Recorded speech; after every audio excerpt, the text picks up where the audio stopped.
కోటేశ్వరరావు మీకు కూడా good evening. మీ దగ్గర లాస్ట్కి వస్తా.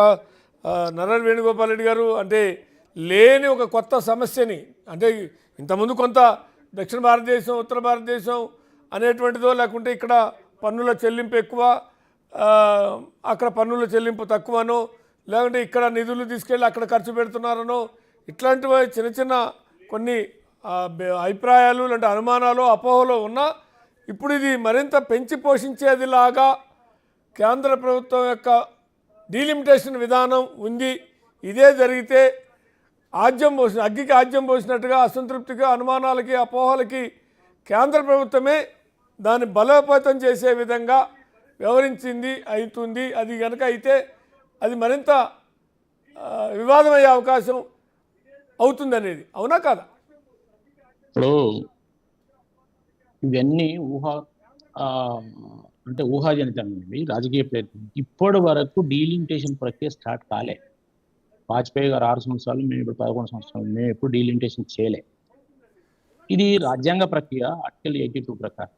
ఈ జనాభా లెక్కలే కాలేజ్ 2026లో జనాభా లెక్కల తర్వాత నేను అనుకుంటా అప్రాక్సిమేట్ 27 పోతుంది కావచ్చు. వచ్చే మార్చిలో ఎలక్షన్స్ ఉన్నాయి తమిళనాడులో, కేరళ. ఇది కూడా ఆ ప్రక్రియే మొదలు కాలేదు. దాని మీద కేంద్ర ప్రభుత్వం ఏం మాట్లాడలేదు, ప్రధానమంత్రి ఏం మాట్లాడలేదు.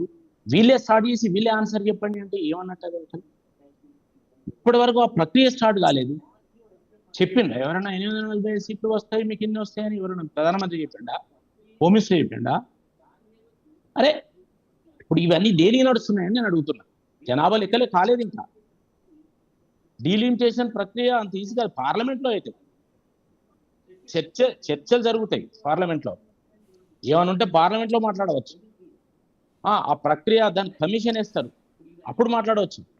ఇప్పటి వరకు చేసిన ఈ రాహుల్ గాంధీ ఎందుకు మాట్లాడతాడు తెలియదు. మరి ఇప్పటి వరకు జరిగిన డీలిమిటేషన్ అన్ని కాంగ్రెస్ ప్రభుత్వంలోనే, మా ప్రభుత్వంలో కాలేదు. మేము ఇప్పుడు దాని ప్రక్రియ షురూ చేయలేదు, దాని మీద మాట్లాడనే లేదు. వన్ సైడ్ వాళ్ళే మాట్లాడతారు, వాళ్ళే మీటింగ్ పెడతారు, వాళ్ళే దక్షిణ భారతం అంటారు, ఉత్తర భారతం అంటారు, విచ్ఛిన్నకర మాటలు మాట్లాడతారు, లేకపోతే దక్షిణ భారతం వేరైతుందని ఈ మధ్యలో ఉపన్యాసాలు ఇస్తారు.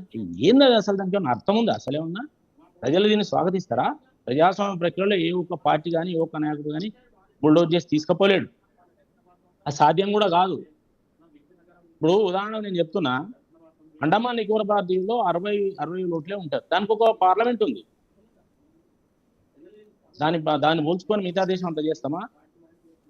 అదేవిధంగా ఇంకా కొన్ని ప్రాంతాలు హిల్ ఏరియాస్లో లక్ష ఓట్లకు కూడా ఉన్నాయి. ఇక్కడ మన దగ్గర 38 లక్షల ఓట్లు ఉన్నాయి. ఏది హైదరాబాద్ లో మల్కాజిగిరి ఉంది. నేనేమంటున్నా అంటే దానికి ఒక ప్రక్రియ ఉంది, అది ఇంకా మొదలు కాలేదు. ముందు జనాభా లెక్కలు కావాలి. జనాభా లెక్కలు అయినాక ఆ ప్రక్రియ వచ్చినప్పుడు మాట్లాడితే దానికి అర్థం ఉన్నది. ఆ పార్లమెంట్ లో చర్చ అవుతుంది, దానికి కమిషన్ వేస్తారు.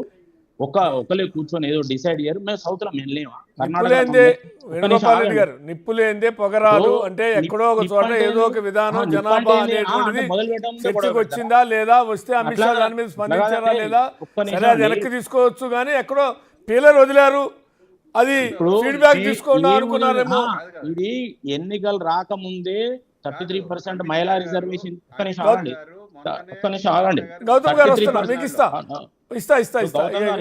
మాట్లాడితే గౌతమ్ గారు మీరు నిజం మాట్లాడితే నేను విన్నాను, మీరు వినాలి. 33% మహిళా రిజర్వేషన్ తీసుకొచ్చినాక ఇంప్లిమెంట్ చేయాలి. 27లో ఇంప్లిమెంట్ అవుతాయని చెప్పిన జనాభా లెక్కలు అయినాక, డీలిమిటేషన్ అయినాక, ఆ డీలిమిటేషన్ లో 33% మహిళా రిజర్వేషన్ అయితే ఎస్సీ ఎస్టీ సీట్లు పెరుగుతాయి. జనాభా ప్రకారం ఏదైనా నడుస్తుంది. కాబట్టి ఆ పారామీటర్స్ ఏవైతే ఉన్నాయో అందులో ఏమైనా అభ్యంతరాలు ఉంటే ఆ చర్చ వచ్చినప్పుడు దాంతో మాట్లాడితే అర్థం ఉంది. రాకముందే మొత్తము విభజనవాదం మాట్లాడి ఈడ అన్యాయం జరిగింది, ఆడ అన్యాయం జరిగింది, ఎట్టది అనే అసలు ఆ ప్రక్రియ స్టార్ట్ కాలేదు ఇప్పటి వరకు. మూడ్ ఆఫ్ సెంట్రల్ అంటే ఒక్క నిమిషం వస్తా గౌతమ్ గారికి ఇస్తా.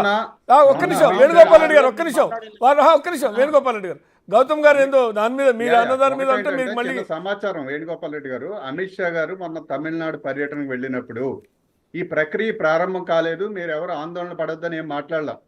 దక్షిణ భారతదేశానికి సీట్లు తగ్గకుండా చూస్తామని మాట్లాడారు అంతే. ప్రక్రియ చేయాలనే ఉద్దేశంలో కేంద్ర ప్రభుత్వం ఉందని స్వయంగా హోంమంత్రి ప్రకటించిన తర్వాత ఇంకా ప్రక్రియ ప్రారంభం కాలేదు, మీరు ఆలోచన లేదని చెప్పడం అనేది కరెక్ట్ కాదు. అట్లాగా మీరు అన్వయించుకుంటే నేను ఏం చెప్పలేను. నేను కూడా విన్నా. వీళ్ళు పోయినప్పుడు, వీరు అక్కడ కార్యక్రమంలో భాగంగా పోయినప్పుడు వాళ్ళ స్టేట్మెంట్స్ వస్తే వారు ఏం చెప్పిందంటే, మీకు ఉన్న సీట్లు ఎవరికి తగ్గాయి, అది ఇంకా జనాభా లెక్కలు కాదు, అయినాక ప్రాసెస్ ఉంటుంది, తగ్గాయని చెప్పిండు తప్ప మీకు ఇన్ని సీట్లు వస్తాయని ఆయన ఏం చెప్పలేదే. అది ప్రాసెస్ స్టార్ట్ అయిందని ఏం చెప్పలేదే. పార్లమెంట్ లో చర్చ చెప్పారు. కాకుండా బుల్డోజ్ చేస్తామని ఏం చెప్పలేదే. కాబట్టి మీకు మీరు ఊహించుకొని మాట్లాడితే ఇప్పుడు మాకు లేవు. కర్ణాటకలో మీద పోయినసారి మాయ మెజార్టీ సీట్లు 28కి 25 వచ్చినాయి మాకు. మొన్న కూడా మాకు 17 సీట్లు వచ్చినాయి. మా మిత్రపక్షానికి కలిపి ఇంకెక్కువ అవుతాయి. ఇప్పుడు ఇక్కడ కూడా మాకు 8 సీట్లు వచ్చినాయి. ఉదాహరణ చెప్తున్నా, మీరు ఆగండి.